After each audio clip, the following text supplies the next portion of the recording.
ईद मोठ्या उत्साहामध्ये साजरी। देवानंद पवार यांनी मुस्लिम बांधवांची गळाभेट घेऊन गुलाबाचे फूल आणि रुमाल टाकून केला सत्कार।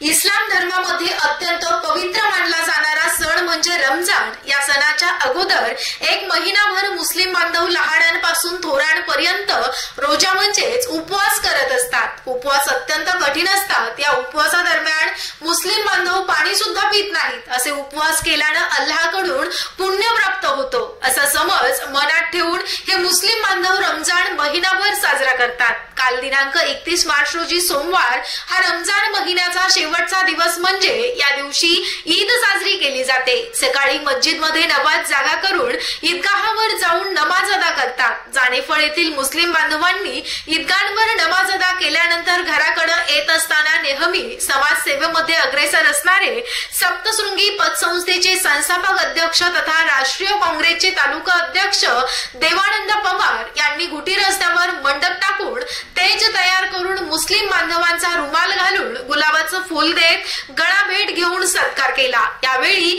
देवानंदजी पवार यांच्या सहकार्यासह जानेफळातील काँग्रेसचे ज्येष्ठ शंकरराव सपकाळ, सुभाषजी अक्कर व काँग्रेसचे पदाधिकारी कार्यकर्ते उपस्थित होते। गजानन दुतोंडे, मुख्य संपादक, बुलढाणा उन्नती लाईव्ह।